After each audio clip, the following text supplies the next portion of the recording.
Nurhaliza. Buktinya saya di sini. Saya memanfaatkan hasil proposal saya menjudul Perencanaan Keuangan Syariah dalam mengelola keuangan pribadi di kalangan mahasiswa Fakultas Ekonomi dan Bisnis Islam di IAIN Langsa. Di sini terdapat latar belakang yang dimana perencanaan dan pengelolaan keuangan syariah itu seringkali dianggap remeh oleh kebanyakan orang. Oleh karena itu, kurangnya pengetahuan generasi muda mengenai perencanaan keuangan dapat menyebabkan konsumerisme, hedonisme, individualisme yang hanya memikirkan kepentingan sementara yang mengakibatkan kerugian dalam jangka panjang di dunia. Sedangkan pada saat ini kita bisa melihat bahwasanya generasi muda itu berada pada masa yang sedikit rumit, yang dimana mereka itu dituntut untuk memenuhi kebutuhan finansial mereka yang tidak bisa mereka hindari. Jadi yang menjadi permasalahannya ialah sejauh mana mahasiswa yang akan diteliti merencanakan keuangan syariah dalam mengelola keuangan pribadi, apakah sudah sesuai dengan prinsip syariah atau tidak, atau bahkan mahasiswa yang diteliti tersebut tidak merencanakan perencanaan atau pengelolaan keuangan Islam dalam kehidupan sehari-harinya. Dan yang menjadi rumusan masalah di sini ialah bagaimana perencanaan keuangan syariah dalam mengelola keuangan pribadi di kalangan mahasiswa Fakultas Ekonomi dan Bisnis Islam di IAIN Langsa, apakah sudah mampu merencanakannya atau belum? Dan yang kedua, apa kendala yang menghambat perencanaan keuangan syariah dalam mengelola keuangan pribadi di kalangan mahasiswa Fakultas Ekonomi dan Bisnis Islam? Jadi di sini kita bisa melihat tujuan penelitiannya. Yang pertama, untuk mengetahui bagaimana perencanaan keuangan syariah dalam mengelola keuangan pribadi di kalangan mahasiswa Fakultas Ekonomi dan Bisnis Islam di IAIN Langsa. Dan yang kedua, untuk mengetahui kendala perencanaan keuangan syariah dalam mengelola keuangan pribadi di kalangan mahasiswa Fakultas Ekonomi dan Bisnis Islam di IAIN Langsa.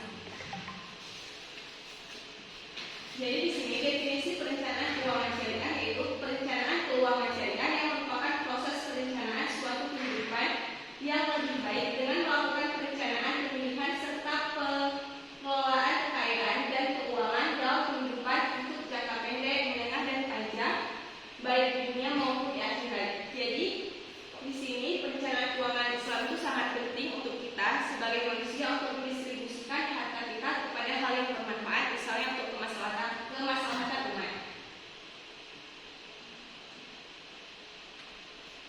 Terus ada definisi pengelolaan keuangan pribadi atau pada kalangan mahasiswa, yang dimana perilaku pengelolaan keuangan termasuk pemahaman seseorang tentang bagaimana mengelola keuangannya. Sedangkan menurut Ida dan Yulianti menyatakan bahwa pengelolaan uang adalah proses menguasai menggunakan aset keuangan. Dengan pengelolaan keuangan yang baik, maka tidak akan terjebak pada perilaku yang berkeinginan tidak terbatas. Jadi di sini munculnya perilaku pengelolaan keuangan itu merupakan kegiatan dari seseorang untuk memenuhi kebutuhan sehari-harinya tergantung atas pendapatan yang diperoleh. Berikut ada cara dalam mengelola keuangan pada mahasiswa. Senduk mengatakan bahwa pengelolaan keuangan pribadi meliputi keputusan tentang yang pertama membeli dan memiliki sebanyak mungkin harta produktif. Yang dimaksud dengan harta produktif di sini, misalnya seperti kita nih mahasiswa, kita pasti membutuhkan yang namanya laptop dan printer, yang dimana guna barang tersebut bisa untuk mengurangi kebutuhan kita waktu pembelajaran kita. Yang kedua, mengatur pengeluaran Anda. Kita harus mengatur pengeluaran kita, jangan sampai mengalami defisit. Oleh karena itu kita harus bisa mengetahui di mana waktu yang tepat untuk melakukan pengeluaran. Yang ketiga, berhati-hati dengan hutang. Jadi walaupun nanti kita mengalami defisit dan memaksa kita untuk berhutang, setidaknya kita harus mengusahakan hutang itu tidak terlalu besar, yang dimana saat kita membayarnya itu tidak mengganggu pengeluaran kita di kedepannya. Sehingga untuk masa depan sudah pasti kita harus menyisihkan untuk masa depan, yang dimana itu bisa untuk suatu keinginan kita ke depannya, misalnya berbentuk tabungan. Dan yang terakhir, memiliki proteksi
utama penelitian adalah mahasiswa Fakultas dan Bisnis Islam YIM Langsa, dan objek penelitiannya yaitu objek dari penelitian ini perencanaan keuangan syariah dalam mengelola keuangan pribadi di kalangan mahasiswa Fakultas Ekonomi dan Bisnis Islam YIM Langsa. Sumber data di sini ada sumber data primer dan sumber data sekunder, yang dimana sumber data sekunder itu terdiri dari buku dan dokumen-dokumen serta lainnya, dan sumber data primer yaitu pihak yang terlibat langsung dalam masalah yang akan diteliti yang dapat memberikan informasi mengenai data yang ingin digali, dan teknik pengumpulan datanya yang digunakan adalah wawancara atau interview, yaitu salah satu bentuk teknik pengumpulan data yang berdasarkan pada laporan tentang diri sendiri atau setidaknya pada pengetahuan keyakinan pribadi. Selanjutnya ada analisis data.